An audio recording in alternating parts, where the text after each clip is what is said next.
사랑하는 서연의 성도 여러분, 우리는 모두 다 좁은 문 앞에 서 있습니다. 옆에는 커다란 화려한 문이 있지만 우리 모두는 좁은 문 앞에 서 있습니다. 그리고 그 문을 열었고 그 길에 들어와 좁은 길을 걷고 있습니다. 맞습니까?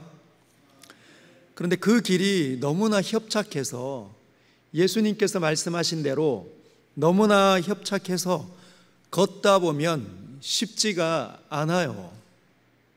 답답함도 있고 깝깝함도 일어나고 때로는 현기증이 날 때도 있는 것 같습니다.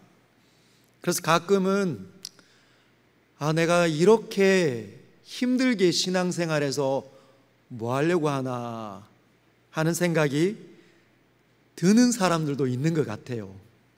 그래서 여기서 멈출까라고 생각하는 사람도 간혹 보이는 것 같습니다.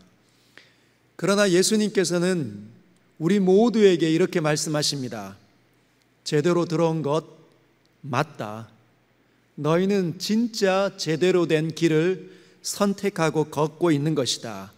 지금 일어나는 반응은 지극히 정상적인 반응이란다. 절대로 두려워하지 말라. 너는 이제 막 지옥에서 건져진 사람이라는 걸 꼭 기억을 해라. 지옥으로 떨어지다가 나의 전적인 은혜로 건짐받은 사람인 줄 꼭 깨닫고 있어야 한다.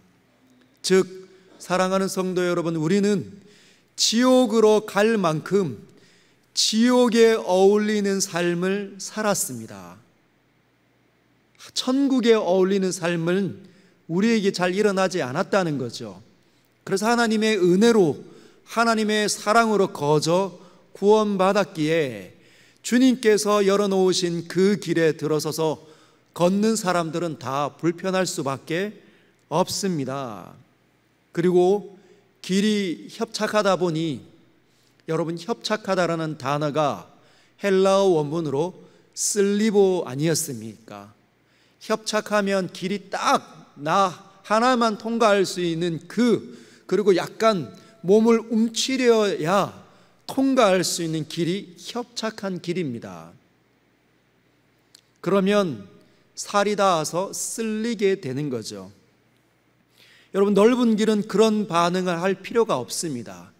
몸을 움츠릴 필요가 없다는 거죠. 그냥 걸으면 됩니다. 너무너무 쉬운 길이니. 그러나 좁은 길은 그렇지 않습니다. 좁은 길은 매우 협착하다. 사도 바울은 그 협착하다라는 그 단어를 고난당하다, 환난당하다 이렇게 표현했다는 것이죠. 그래서 쉽게 걸어지지 않습니다. 우리가 지옥에 어울리는 삶을 살면서 얻었던 주렁주렁 우리 몸에 달려있는 것들을 떨궈야 걸어줄 수 있는 길이라는 것이죠. 여러분, 우리는 하나님 없을 때 지옥을 향하여서 걷는다라는 말은 우리 안에 무언가 불필요한 것들이 주렁주렁 달리기 시작했다는 거예요. 어떤 것들이 달리기 시작했을까요? 욕심이, 아집이, 성질이 못돼 먹은 겁니다. 우리 모두는 잘 알죠. 그래서 우리는 순식간에 끓어오르는 미움을 참을 수가 없는 자들입니다. 그리고 하나 둘씩 갖다 보니 소유에게 집착을 하게 되어서 물질이 우리를 마치 주장하는 것처럼, 물질을 우리가 주장해서 물질을 다루어내야 되는데 물질이 우리를 삼켜서 물질을 잃어버리면 마치 죽을 것 같은 고통과 염려와 절망을 주렁주렁 달고 있다는 것이죠.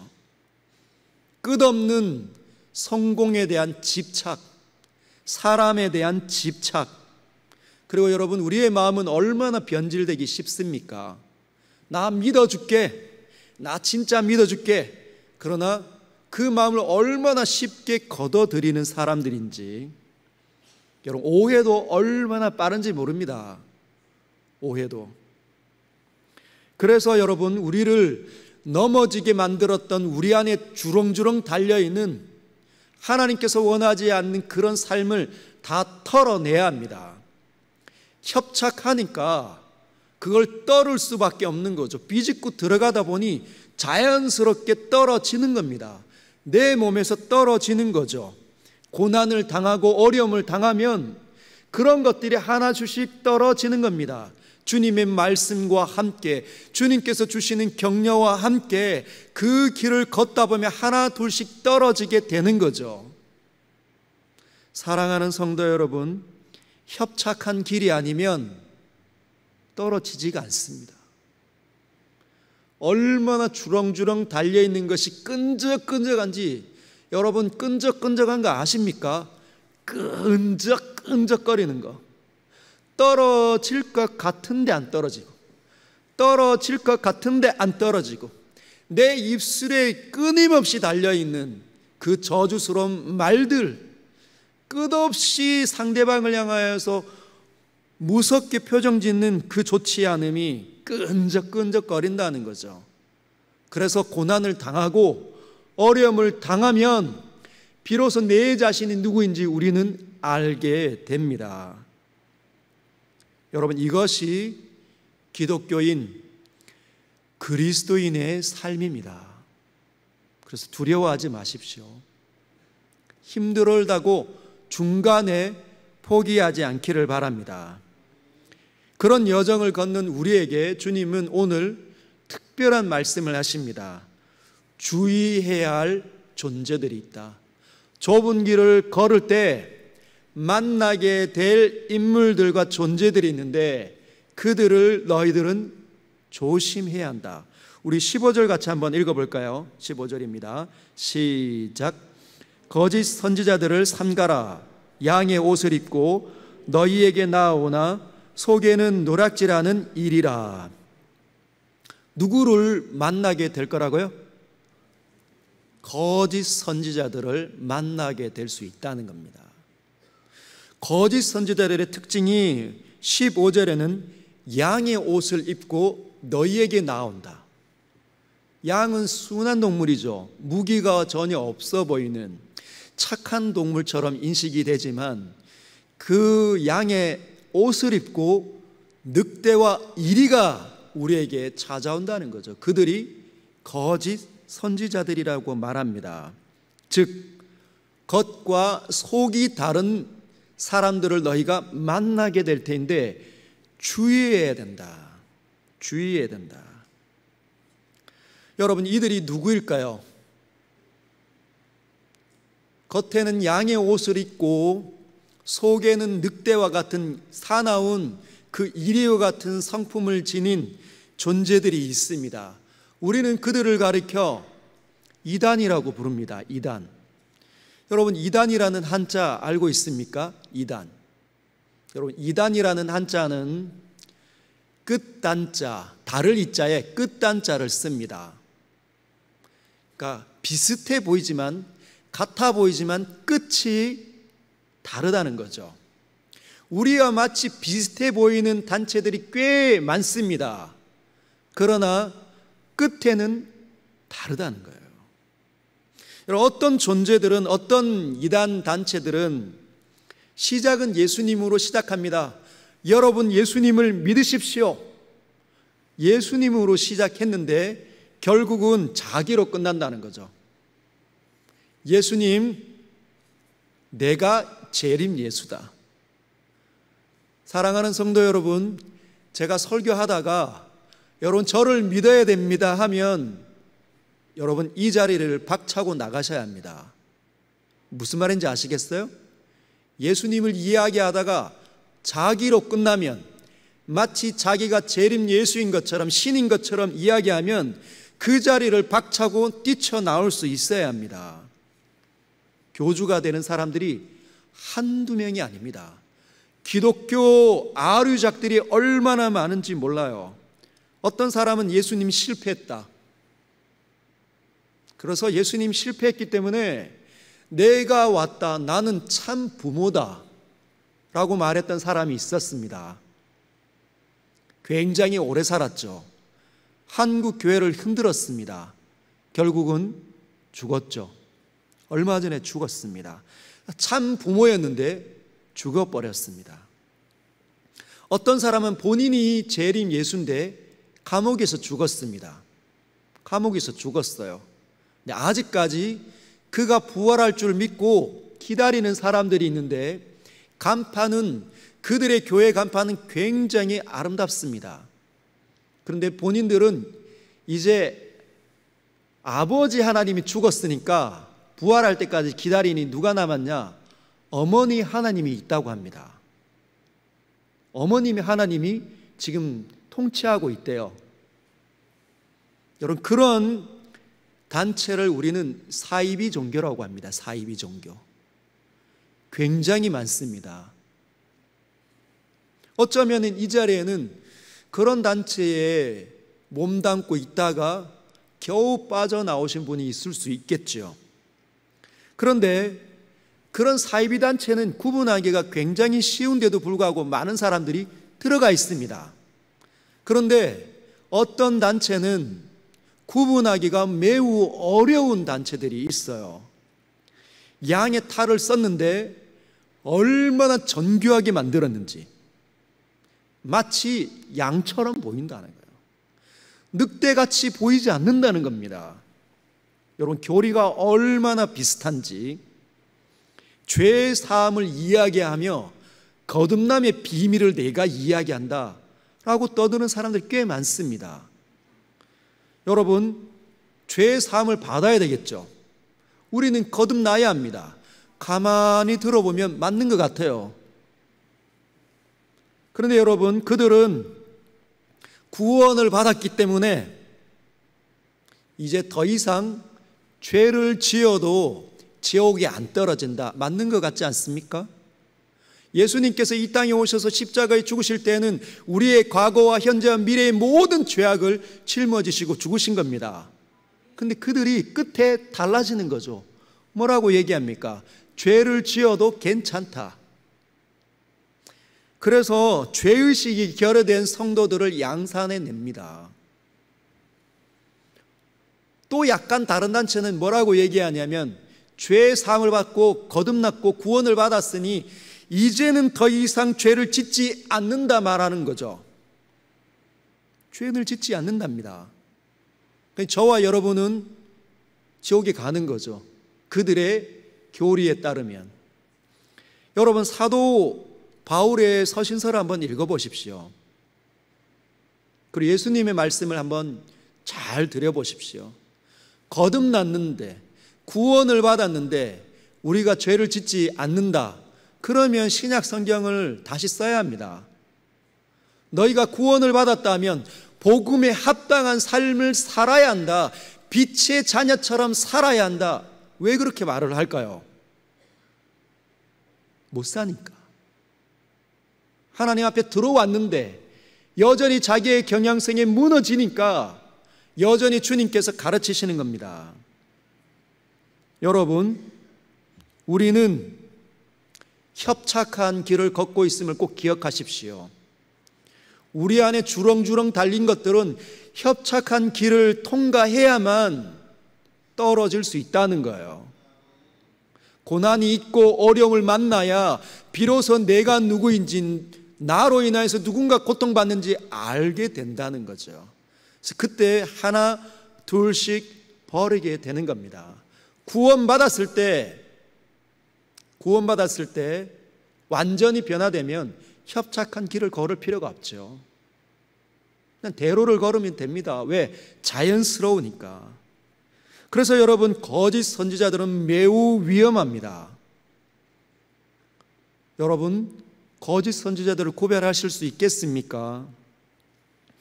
거짓 선지자들은 매우 위험한데 그 이유가 뭐냐? 우리가 약점투성이기 때문이에요. 우리가 좁은 길을 걸으면 한숨이 나오고 좁은 문 앞에서 아이고야, 이렇게 좁은 길 나 걷고 싶지 않은데, 나 편하게 살고 싶은데, 그런 약한 이 경향성이 일어나니까 그것에 이 거짓 선지자들이 탁 갈고리를 걸고 끌고 가면 넘어질 수 있다는 겁니다. 사랑하는 성도 여러분, 그래서 우리는 교회에서 잘 배울 필요가 있습니다. 하나님에 관한 거룩한 지식들을 잘 갖출 필요가 있습니다. 하나님 앞으로 들어오면 이제 막 거듭난 사람들, 이제 막 태어난 사람들은 시각을 갖춰야 합니다. 아이들이 성인이 되어서 사회인으로 자라기 위해서 학교에서 수많은 것들을 배우는 것처럼 우리도 거룩한 시각을 갖춰서 세상을 이해할 수 있어야 합니다. 내 자신이 왜 이런지, 내 아내는 왜 저런지, 내 자녀들은 왜 저런지 이해할 수 있어야 된다는 거죠. 여러분, 모르면 큰일 납니다. 그리고 자꾸만 교회를 떠나서 누군가가 유명하다, 정말 탁월하다, 그래서 그 단체로 가서 배우자, 그러면 큰일 납니다, 여러분. 큰일 납니다. 교회 안에서 배워주십시오. 그리고 그래서 목사님들은 실력을 갖추어야 합니다. 실력을 갖출 수 있어야 합니다. 하나님의 거룩한 지식에 날이 선 검으로 날마다 갈 수 있어야 된다는 거죠. 성도들이 이 폐부를 찔러 쪼갤 수 있을 정도로 탁월함을 갖춰야 합니다. 그런데 많은 신학교에 가보면 그렇지 않는 것 같아요. 신학생들이 졸고 있습니다. 그 거룩한 시간을 아끼면서 그 거룩한 진리를 배우는데 모든 정열과 열정을 쏟아서 배워야 되는데 졸고 있다는 거죠. 신학교 교수님들은 신학생들이 졸고 있는데도 깨우지 않습니다. 마치 그래도 되는 것 같아요. 여러분, 삼위일체 교리가 얼마나 중요합니까? 근데 전하는 자도 무슨 말인지 모르고 듣는 사람도 무슨 말인지 모르니까 같이 조는 거죠. 그런 분들이 목사 타이틀을 안수를 받고 나와서 가르치면 뭘 가르치겠습니까? 여러분, 힘듭니까? 나와서 기도하면 응답받습니다. 이 얘기밖에 못하는 거예요. 그래서 이 교회가 하나님의 거룩한 말씀이 우리 옆에서 세상을 비추고 세상을 살려야 되는데 그냥 기도 응답 받는 이방 종교로 전락되고 있다는 거죠. 그래서 우리는 집요하게 배울 수 있어야 합니다. 여러분, 제가 신학생 때 정말 존경하는 목사님이 계셨습니다. 그 목사님은 청교도였어요. 영국에 리차드 백스터라는 분이 계신데 그분이 목회자 후보생들, 지금 즉 교육 전도사들, 신학생들에게 이렇게 이야기합니다. 형제들이여, 더 이상 시간을 허비하지 마십시오. 공부하고 기도하고 모여서 토의하고 실천하십시오. 세상에 노출되어 있는 수많은 하나님의 백성들을 제대로 파악하고 길러내시기를 바랍니다. 그래서 제가 신학교 들어가서 정말 치열하게 공부를 했습니다. 그랬더니 어떤 제 모습을 보는 지금은 목사님이신데 그분이 저에게 이렇게 평가를 내렸다고 합니다. 돌아보니 제가 서인교에 오기 전에 저에 대해서 그분에게 가서 물었다고 하시더라고요. 정기칠 목사님은 관계를 잘 할 줄 모릅니다. 왜 그렇습니까?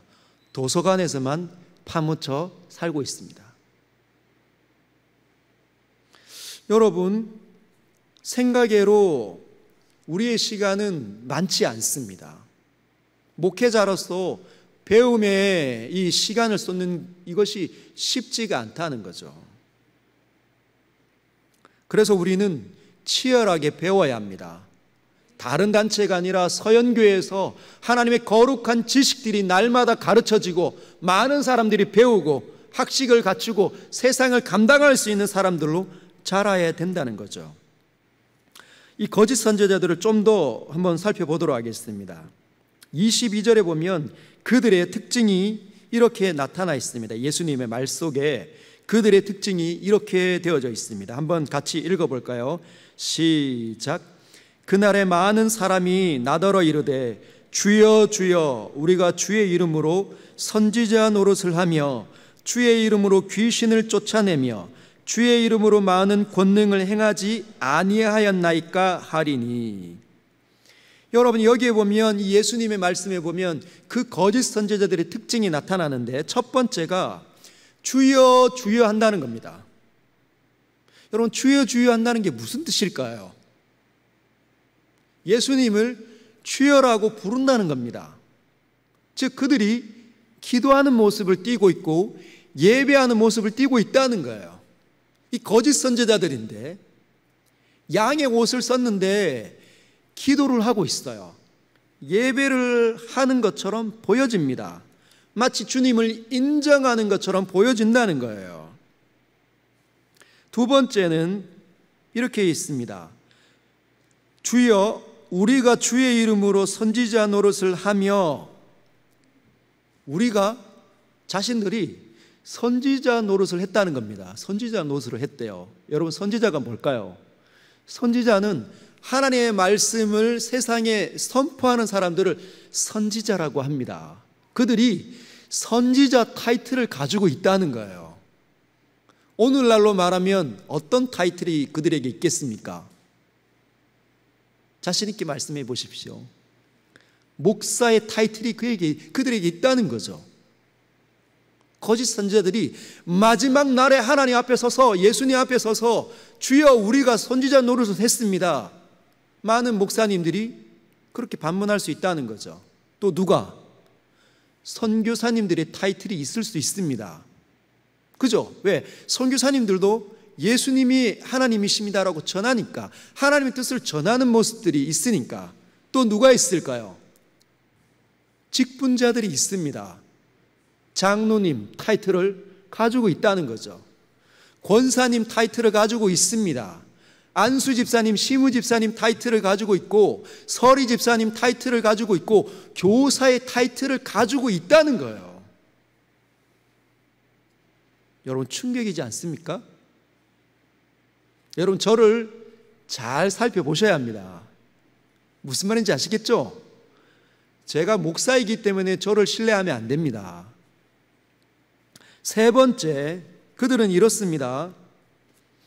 주의 이름으로 귀신을 쫓아내며 주의 이름으로 많은 권능을 행하지 아니하였나이까. 여러분, 귀신을 쫓아냈대요. 그런데 그들이 거짓 선지자들입니다. 놀랍지 않습니까? 귀신을 쫓아내고 손을 얹고 병을 고쳐냈다는 거예요. 기적적인 일들을 행했다는 겁니다. 신비로운 일을. 여러분, 존 스토트가 이 부분을 이렇게 이야기를 합니다. 존 스토트 목사님이. 같이 한번 잘 살펴보십시오. 제가 한번 읽겠습니다. 우리는 어떤 사람의 외적인 차림새에 그의 매력, 학식, 학위, 교회적인 명예에 현혹되지 말아야 한다. 우리는 너무나 고지식하게도 그 사람이 철학 박사나 목회학 박사 혹은 교수나 주교이기 때문에 그리스도의 참되고 공인된 사신이라고 가정해서는 안 된다. 우리는 그 외에 양의 이면에 있는 실체를 보아야 한다. 그 양가죽 아래에 무엇이 존재하고 있는가? 양인가 아니면 일인가? 여러분, 저를 볼 때 저의 타이틀에 속아 넘어가면 안 됩니다. 제가 양인지 제가 일인지 점검하셔야 된다는 거죠. 여러분, 예수님은 이들을 어떻게 바라보실까요? 이렇게 주니 주여 주여라고 얘기했고 예배드리고 기도했고 주의 이름으로 선지자 노릇도 했고 타이틀도 갖췄는데, 그리고 주의 이름으로 귀신도 쫓아내며 권능도 행했는데 예수님은 이들을 어떻게 말씀하실까요? 23절입니다. 같이 한번 읽어보겠습니다. 시작. 그때에 내가 그들에게 밝히 말하되 내가 너희를 도무지 알지 못하니 불법을 행하는 자들아 내게서 떠나가라 하리라. 이렇게 말씀하신다는 거예요. 여러분, 주님은 뭐라고 말씀하십니까? 밝히 말할 거다. 분명하게 똑똑하게 말할 거다. 그들이 알아듣도록. 뭐라고 말씀하십니까? 불법을 행하는 자들이다. 내가 너희를 도무지 알지 못한다라고 말씀하고 계시다는 거죠. 주여 주여 했지만, 예배드리고 기도했지만, 설교하는 것 같지만 주님과 친밀한 관계가 있었어요, 없었어요? 내가 너희를 도무지 알지 못한다는 거예요. 그 말은 주님과의 관계가 없었다는 겁니다. 주님과의 관계가 없었다는 거예요. 주님과의 사귐의 관계가 없었다는 거죠. 마치 주님을 인정하는 것처럼 보일 수는 있어도 주님은 아신다는 겁니다. 우리는 속을 수는 있지만 주님은 안다는 거죠. 그리고 그들을 향하여서 심지어 불법을 행하는 자들이다 말씀합니다. 여러분, 선지자 노릇을 하는데, 설교하고 강의를 하는데, 그리고 권능을 베푸는데, 기도하고 예배를 하는데 주님은 불법을 행하는 자들이다 말씀하고 있다는 거죠. 여러분, 무엇이 문제이길래 이렇게 충격적인 말씀을 그들에게 하실까요? 자, 이제 해답을 찾아보도록 하겠습니다. 다시 16절로 한번 가보도록 하겠습니다. 제가 읽겠습니다. 그들의 열매로 그들을 알지니 가시나무에서 포도를, 엉겅퀴에서 무화과를 따겠느냐. 열매로 그들을 알 수 있다, 주님 말씀하신다는 겁니다. 그들이 불법을 행하는 자리라는 말을 듣는 이유는 그들의 열매로 주님이 알고 있기 때문이라는 거죠. 여러분, 가시나무에서 포도를 딸 수 있습니까? 없죠. 엉겅퀴에서 무화과를 딸 수 있을까요? 딸 수 없습니다. 17절에 주님이 이렇게 말씀합니다. 17절과 18절, 이와 같이 좋은 나무마다 아름다운 열매를 맺고 못된 나무가 나쁜 열매를 맺나니 좋은 나무가 나쁜 열매를 맺을 수 없고 못된 나무가 아름다운 열매를 맺을 수 없느니라. 여러분, 주님의 말씀이 어렵습니까? 굉장히 명료하시죠? 좋은 나무는 아름다운 열매를 맺는다. 못된 나무는 나쁜 열매를 맺는다. 그거 당연한 거 아닙니까?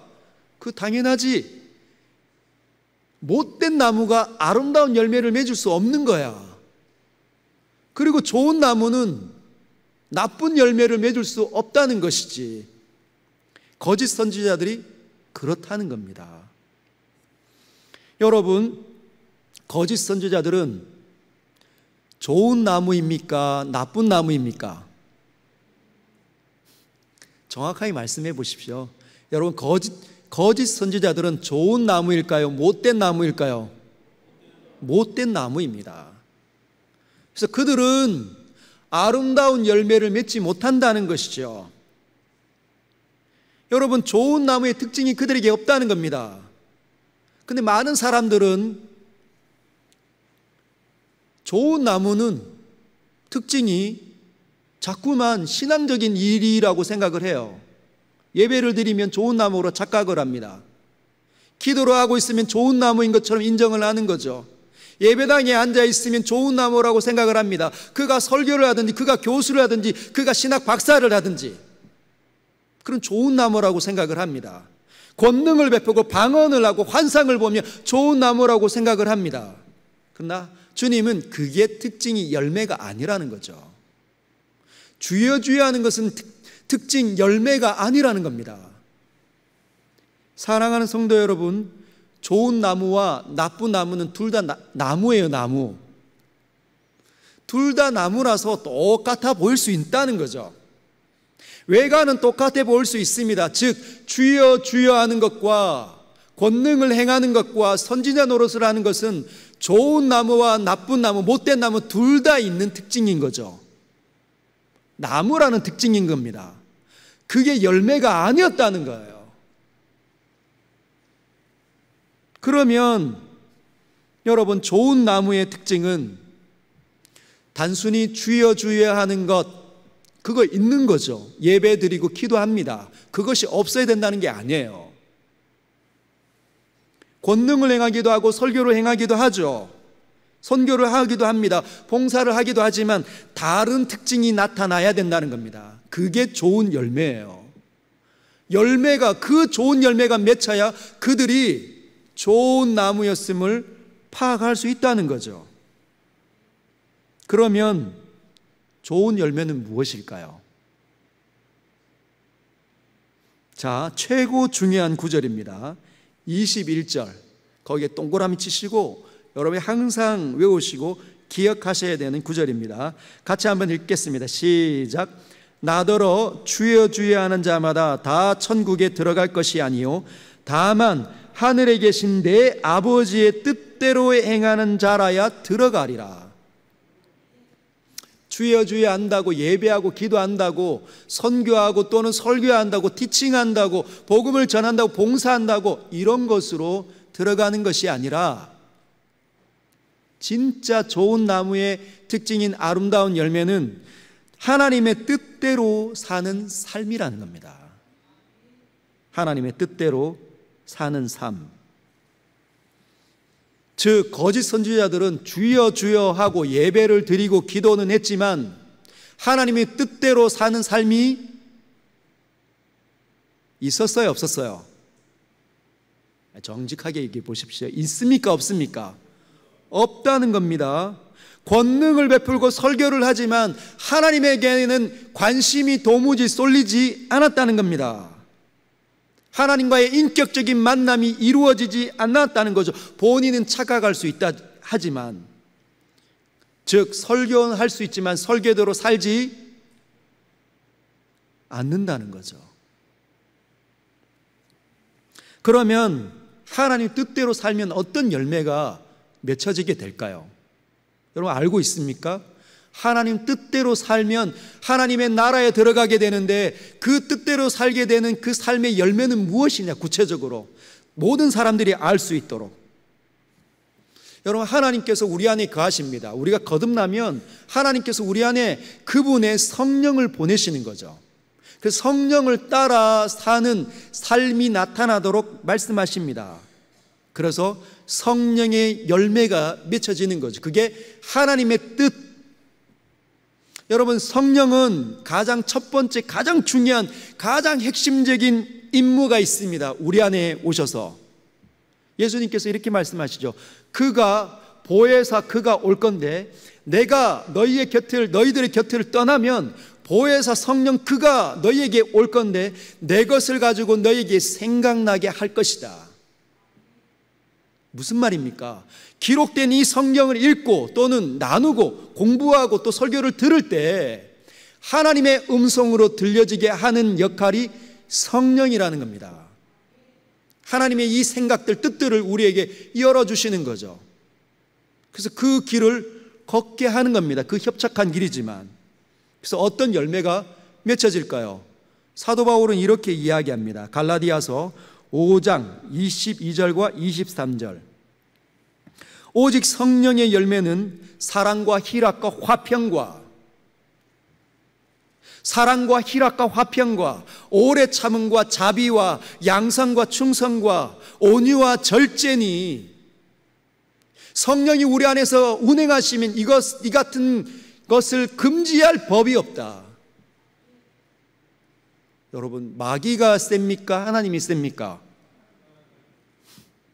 여러분 마귀가 우는 사자처럼 으르렁거리고 우리를 막 씹어대지만 마귀가 이깁니까? 하나님이 이기십니까?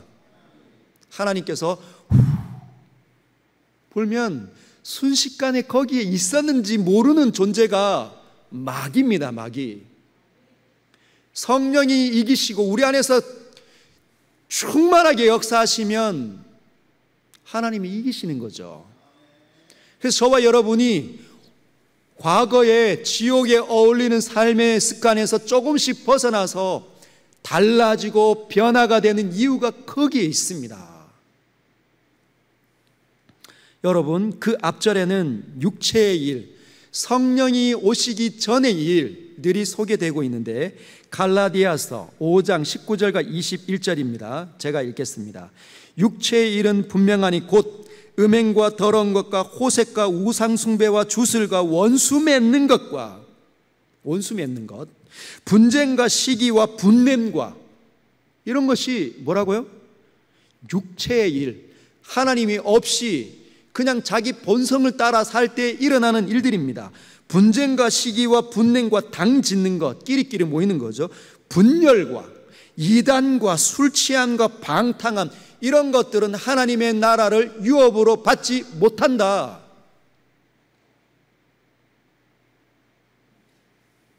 여러분, 하나님과 관계를 제대로 맺지 못하는 겁니다.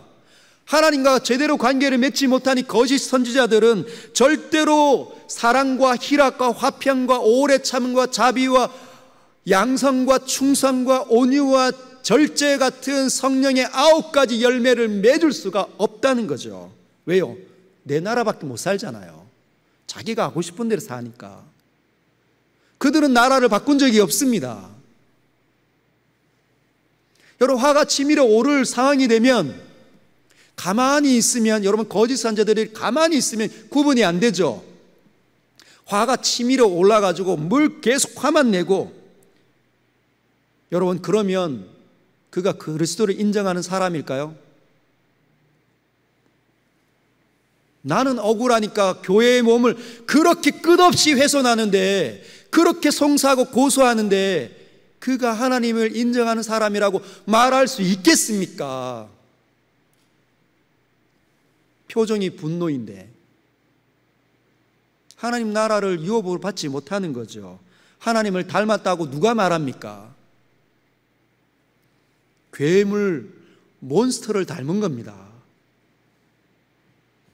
말로 아무리 그렇게 떠들어대고 가르치고 설교한다 하더라도 살을 낼 수가 없다는 거죠. 그건 불가능한 겁니다. 왜? 왜 절대로 할 수 없을까요? 성령이 없기 때문이에요. 성령이 없기 때문에 자신의 본성을 거스를 수가 없는 겁니다. 여러분, 구원받는 걸 쉽게 생각하면 안 됩니다. 여러분, 우리에게 달라붙어 있는 거 얼마나 끈적끈적한지 쉽지 않잖아요. 구원 안으로 들어와서 거듭나서 하나님을 보고 하나님 앞에 엎드리고 하나님의 사랑을 깨닫고 하나 둘씩 걷는데도 쉽지 않은데, 하나님의 성령이 없으면 아예 안 되는 거죠. 상황이 일어나 봐야 그가 누구인지를 아는 겁니다. 나로 인해서 가정이 고통당하는데 양심이 고장이 난 거예요. 내 아내가 그렇게 눈물을 흘리고 있는데 자꾸만 손이 올라가는 거죠. 때리진 않아도. 고장이 났으니. 여러분, TV를 보는데 여러분 잘 아시는 요즘에 뜨고 있는 그 심리학 박사님이 계시지 않습니까? 오은영 박사님. 그분이 여러 프로를 하는데 결혼지옥이라는 프로를 제가 집에 점심때 밥 먹으러 갔다가 아내가 틀어놓은 그 부분을 보면서 깜짝 놀랐습니다. 젊은 부부가 나오는데 이들은 늘 갈등하는 거예요. 늘 갈등하는데 분명히 서로 잘해주기로 약속하고 늘 계속 침묵하다가 내가 결단하고 이제 말을 붙였는데 아내가 뭘 이제 사온 거죠. 그런데 남편이 홀라당 그 맛있는 치킨을 먹고 혼자 TV를 보고 있는 겁니다. 근데 아내가 그 모습을 보고 또 속에서 천불이 난 거예요. 아내가 남편에게 굉장히 득달을 하는 겁니다. 그 남편의 표정이 안 좋아지기 시작하는 거예요. 그랬더니 남편이 침묵하기 시작하니까 아내가 묻습니다. 당신 지금 나를 무시하는 거야? 왜 내 말에 대답이 없어? 막 남편이 막 흥분하면 질까봐 막 참고 있다가 아니 그러면 지금 그 아이에 관한 교육에 관한 문제인데 그거 나에게 지난번에 내 의견을 묻고 내가 뭘 생각하고 있는지 들었음에도 불구하고 지금 나에게 그렇게 한 거야? 그러니까 이제 싸움이 시작된 거예요. 막 걷잡을 수 없이 표정이 갑자기 바뀌기 시작합니다. 그래서 아내가 계속 쏘아붙이다가 결국은 내일 함께 가기로 한 거 취소하고 내일 오지 마. 그 남편이 막 머리를 쥐어짜고 있더라고요. 막 어려워가지고 내가 이걸 어떻게 해야 되나 하다가 방으로 들어가서 농문을 열고 옷을 입고 바깥으로 나가버렸습니다. 여러분, 그들은 모를까요?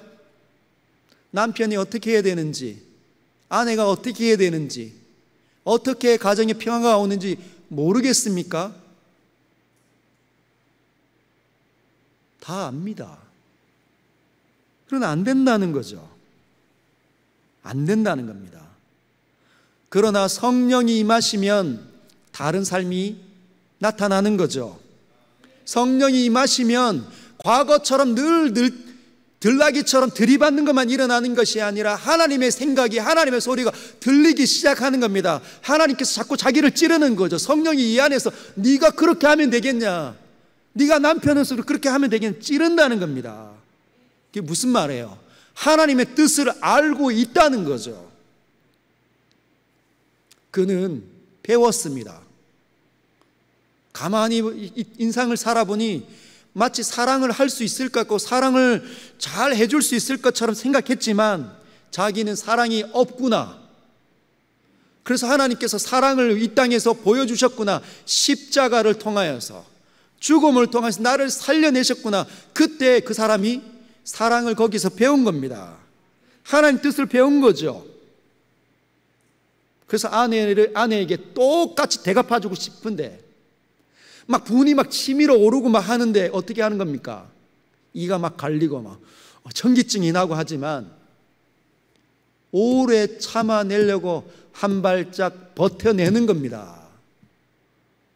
하나님의 소리가 들리니 하나님의 다스림이 있는 거죠.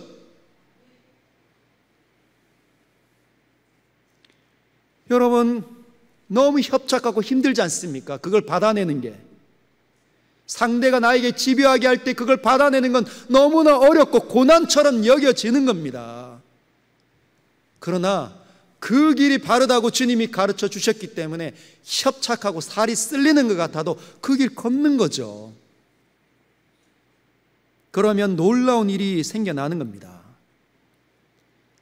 만약에 하나님이 없을 때처럼, 성령이 거하시지 않을 때처럼, 거듭나지 않았을 때처럼 하면은 받아치기 하는 거죠. 똑같이 복수하는 겁니다. 소리 한번 지르는 게 속이 후련한 거죠. 그게 넓은 길입니다. 넓은 길. 거칠 것이 없이 내 마음대로 쏟아내는 것. 근데 내 나라죠. 결국은 어떻게 됩니까? 가정이 위기를 맞습니다. 가정이 위기를 맞는 거죠. 그러나 하나님의 뜻을 따라서 찔리더라도, 공격을 당하더라도 하나둘씩 자기를 포기하고 자기를 부인하고 내 아내와 내 자녀와 이 가정을 살리기 위해서는 내가 십자가를 져야 되는 거구나. 누구든지 나를 따라오려거든 자기를 부인하고 자기 십자가를 지고 나를 따라오라 말씀하셨기 때문에 내 일어나는 이 본성을 내가 중단해야겠구나. 미치겠지만 그렇게 시도하면, 참아내면 어떻게 될까요? 싸움이 중단됩니다. 계속 뭐 이렇게 퍼붓는데 웃고 있고, 아 그래 여보 미안해, 내가 그렇게 한번 해볼게, 아 그랬구나. 속에서는 천불나지만 주님이 그렇게 하라 하시니 하나님의 나라가 되어서 그 길을 걸으면 어떻게 될까? 싱겁게 끝납니다. 그러나 내가 마음을 잃어버리면 같이 불타는 거예요. 여러분, 마음을 잃었는데 말이 좋게 나갑니까? 마음을 잃으면 안 해도 되는 말들이 막 쏟아져 나옵니다. 아, 내가 실수하구나 있어도 멈추지 않잖아요. 부모들이 부부 사무엘에서 1시간, 2시간 가는 이유가 뭐냐면 다 알아요. 내가 여기서 멈춰야 되는 거. 그러나 안 된다는 거죠. 하나님을 봐야 할 수 있습니다. 하나님과의 관계가 선명해져야, 더 많이 느껴져야, 하나님이 인식이 되어져야, 하나님을 두려워할 줄 알아야 한다는 거죠. 주여 주여 한다고, 기도한다고 하나님이 인정하는 것처럼 보이지만 아닙니다. 여러분, 우리가 오래 참으면 상대방이 이제 아는 거죠. 아, 이 남편이 나를 참았구나. 그래서 여러분에게는 아마 미안하다는 말, 사과 이렇게 잘 못할 수 있습니다. 왜? 그렇게 안 살아왔으니까. 그러나 다른 데 가서는 이야기합니다. 어제 있지, 싸웠는데 내가 그렇게 마귀처럼 막 떠드는데 내 남편이 나를 받아줬다. 얼마나 귀한 남편인지 몰라. 칭찬한다는 겁니다. 사람은 다 알아요. 그래서 만물의 영장이고 하나님의 형상으로 만든 위대한 피조물입니다. 사랑하는 성도 여러분, 하나님의 뜻대로 행하는 자라야, 내 아버지의 뜻대로 행하는 자라야 천국의 하나님의 나라에 들어가리라. 열매로 그들을 알 것이다. 어떤 분들은 오늘 이 말씀에 더 충격이 되실 수도 있습니다. 그러면 한번 떠올려 보십시오. 예수님 앞에서 산 위에 올라가서 입이 열리자마자 마태복음 5장, 6장, 7장에 있는 이 산상설교가 같은 날 같은 시간에 쫙 쏟아졌을 때 그들은 무엇을 느꼈을까요? 나 한 번도 저렇게 산 적이 없는데, 나는 열매 없는데 나는 거짓 선지자일까? 그런 생각이 들지 않았을까요? 그런 사람들에게 주님이, 한 번도 안 사람들에게 주님 그렇게 말씀을 하시는 걸까요? 뭔 말씀을 하시는 겁니까? 이제라도 좁은 문을 열어야 된다. 머뭇거리지 말아야 한다.